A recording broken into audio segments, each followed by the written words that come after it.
The Volkswagen Passat is a medium-range family car that's doing its utmost to overlap into the compact executive class above. These high aspirations are evident in its build quality and polished driving experience, even if it doesn't feel quite special enough to trouble the German executive elite. In humbler medium-range company though, it's still one of the classiest picks around and well worth a look. Volkswagen's Passat has historically enjoyed a rather unusual place in the nation's consciousness. It's been seen as a car for those who enjoy Teutonic build quality, but don't want to fork out serious money for BMW, Audi and Mercedes. Certainly previous generation models were sensible choices, bought by drivers who were the kind of people who were well off, dependable, the kind of owners who could be trusted to look after the shop without blowing the takings on an all-night bender. But then this 6th generation version arrived.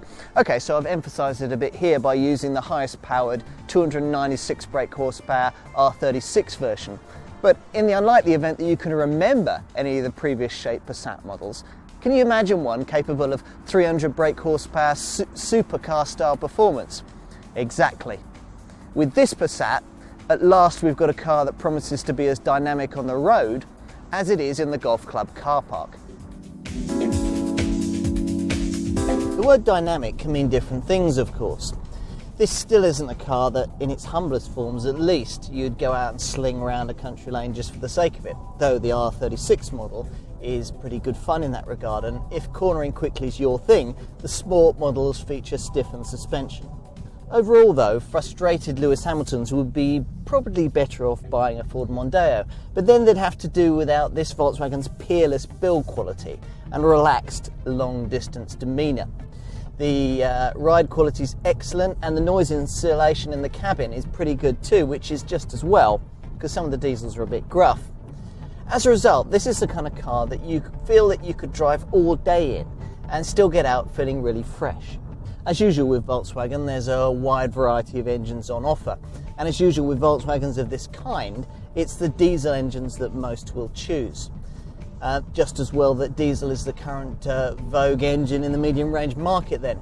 If you're tight on budget, there's 104 brake horsepower 1.9 litre TDI, but most will opt for the 138 or 168 brake horsepower 2 litre TDI engine, which is a vastly superior unit.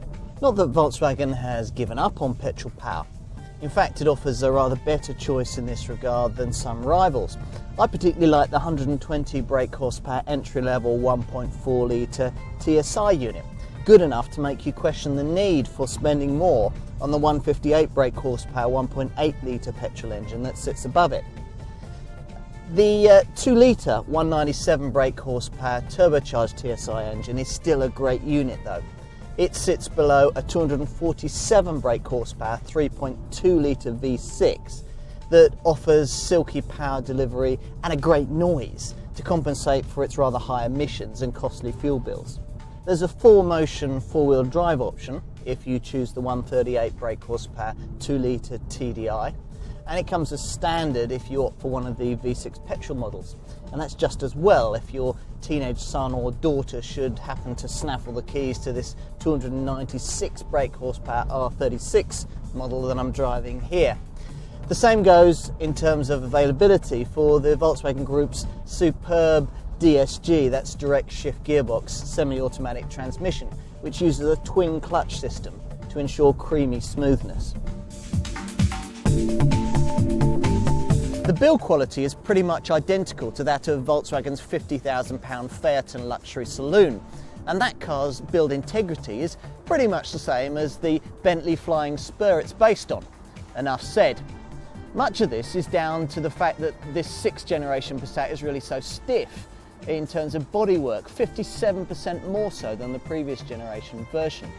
Now, what that means in real terms is that this car is what engineers call torsionally quiet, with an all-round chassis rigidity that enables the suspension to do its work more effectively. The estate version looks good too, yet still manages to accommodate a total carrying capacity of 1,731 litres. In the saloon you get 485 litres or 1,011 litres depending on whether you fold the back seats or not. Outstanding build quality doesn't always mean an overly luxurious feel, at least not in lower order models which offer rather functional cabins, albeit clean, uncluttered ones. For over £30,000 though, you'd have a right to expect a bit more than that. And of course the R36 model delivers with metallic bright inserts, a polished pedal set, and these Alcantara bolstered sports seats which have a lovely flat weave material that they've also used around the door linings. It all goes to prove that Volkswagen is capable of trying a bit harder in this regard. Most Passats are sold in the £15,000 to £23,000 bracket, but if you go for the fastest diesel, one of the V6 petrols, or opt for the DSG gearbox or 4Motion four-wheel drive, then you may need to be budgeting closer to the £30,000 mark. Now by that point you'll be comparing your Passat against compact executive models like BMW's 3 Series or Audi's A4. But bear in mind that these are slightly smaller cars, especially in their estate guises. Every Passat includes a climatic air conditioning climate control system that can also cool the glove box to keep food or drink in a palatable condition. You also get a nifty push-button electronic handbrake, alloy wheels and a trip computer fitted across the range. Now, unusually for this class, there's no 5-door hatch option, just saloons or estates. The other body style, which we're not covering here, is the classy but pricier Passat CC. No, not any kind of convertible, but a 4-door coupe styled saloon with a sleek look and a more upmarket feel. Diesel is the fuel of choice for the majority of company car buyers who make up the majority of Passat sales. But some of those customers would do well to consider the entry-level petrol, the 142 brake horsepower 1.4 litre TSI. That manages 42 miles to the gallon on the combined cycle and fuel emissions of 157 grams per kilometre. The most economical Passat is the 1.9 litre TDI. That car manages 148 grams per kilometre of CO2 and 50 miles to the gallon. If you go for it in eco-friendly Blue Motion form, then you record 136 grams per kilometre of CO2 and 55.4 miles to the gallon. The more modern, more powerful 2 litre TDI unit returns 49 miles to the gallon on the combined cycle and 153 grams per kilometre of CO2 emissions. At the top of the range, the lower powered of the two V6 petrols manages 233 grams per kilometre of CO2 and 29 miles to the gallon on the combined cycle. And that's not too bad considering the weight of its four-wheel drive mechanicals and the kind of performance on offer. As business users who've done their time scouring the car data sheets for the most cost-effective company car will be aware, Passats cost a little bit more model for model than their direct competitors. But then they'll hang on to their value with a bit more tenacity than the Lagunas and Peugeot 407s of this world, so it's swings and roundabouts to some extent. Servicing and repair costs, well, they shouldn't hold any nasty surprises. This 6th generation Passat is really the first to have the capacity to take on not only Mondeos and Lagunas, but also more badge-conscious rivals.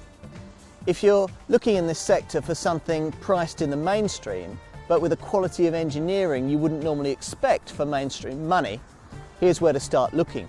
If you're the sort that's easily seduced by sharky styling and gimmicky design features, then this straight down the line Volkswagen may not be the car for you. If on the other hand you appreciate first class ride comfort, great build quality and an expensive feel, then you'll struggle to do much better than a Passat.